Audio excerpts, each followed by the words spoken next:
You, John Fitzgerald Kennedy, do solemnly swear. I, John Fitzgerald Kennedy, do solemnly swear. That you will faithfully execute the office of President of the United States. That I will faithfully execute the office of President of the United States. And will, to the best of your ability. And will, to the best of my ability. Preserve, protect, and defend the Constitution of the United States. Preserve, protect, and defend the Constitution of the United States. So help you God. So help me God.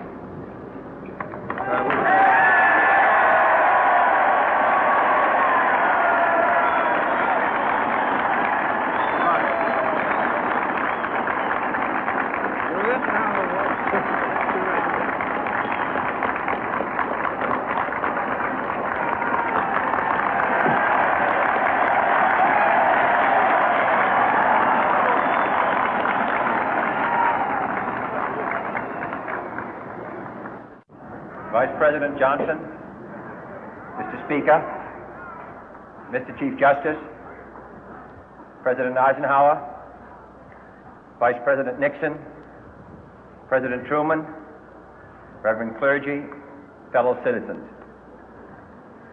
We observe today not a victory of party, but a celebration of freedom, symbolizing an end as well as a beginning, signifying renewal as well as change.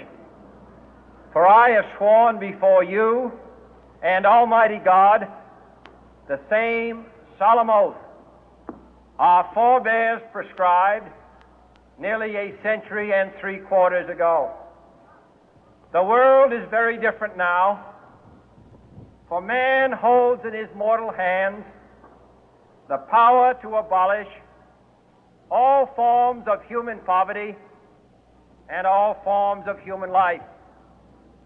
And yet the same revolutionary beliefs for which our forebears fought are still at issue around the globe. The belief that the rights of man come not from the generosity of the state, but from the hand of God. We dare not forget today that we are the heirs of that first revolution. Let the word go forth from this time and place to friend and foe alike that the torch has been passed to a new generation of Americans born in this century, tempered by war, disciplined by a hard and bitter peace, proud of our ancient heritage, and unwilling to witness or permit the slow undoing of those human rights to which this nation has always been committed and to which we are committed today at home and around the world.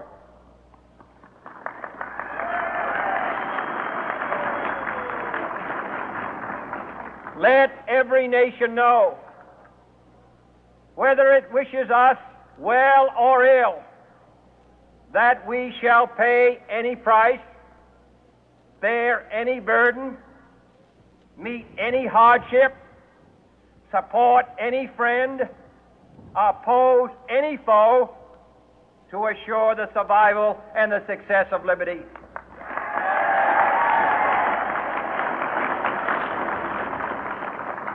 This much we pledge and more.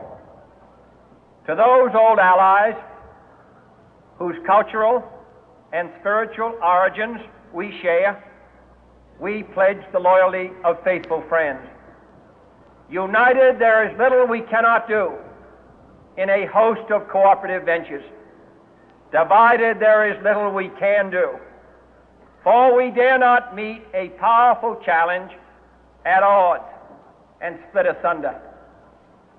To those new states whom we welcome to the ranks of the free, we pledge our word that one form of colonial control shall not have passed away, merely to be replaced by a far more iron tyranny. We shall not always expect to find them supporting our view, but we shall always hope to find them strongly supporting their own freedom, and to remember that in the past, those who foolishly sought power by riding the back of the tiger ended up inside.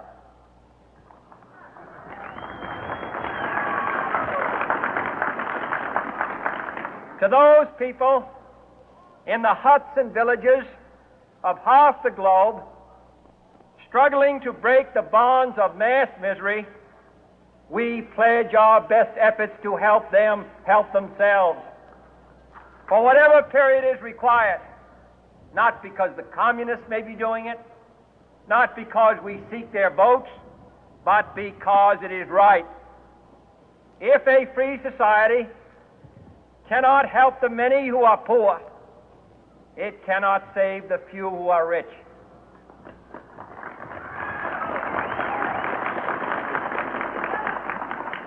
To our sister republics south of our border, we offer a special pledge to convert our good words into good deeds, in a new alliance for progress, to assist free men and free governments in casting off the chains of poverty. But this peaceful revolution of hope cannot become the prey of hostile powers.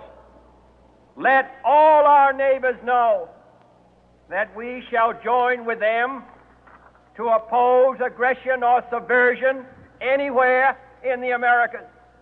And let every other power know that this hemisphere intends to remain the master of its own house.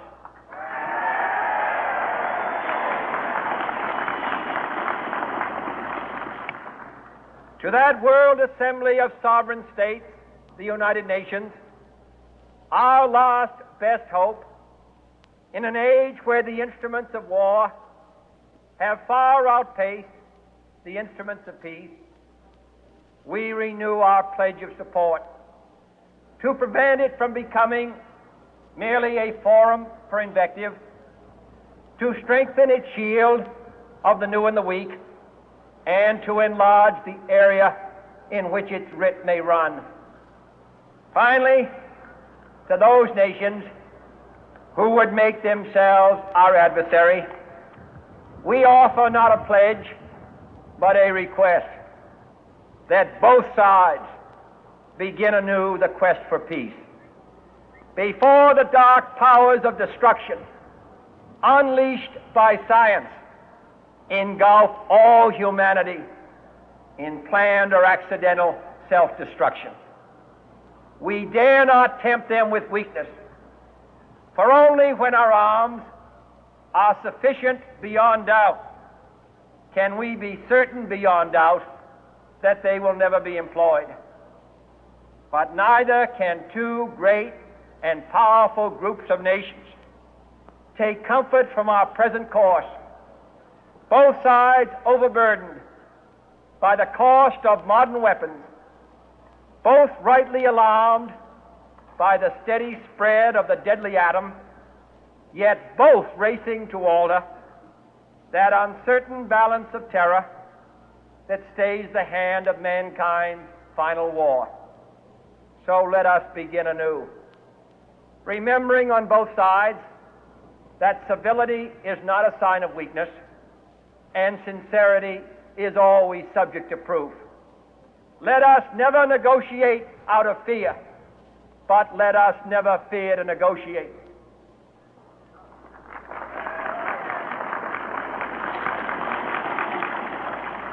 Let both sides explore what problems unite us, instead of belaboring those problems which divide us. Let both sides, for the first time, formulate serious and precise proposals for the inspection and control of arms, and bring the absolute power to destroy other nations under the absolute control of all nations.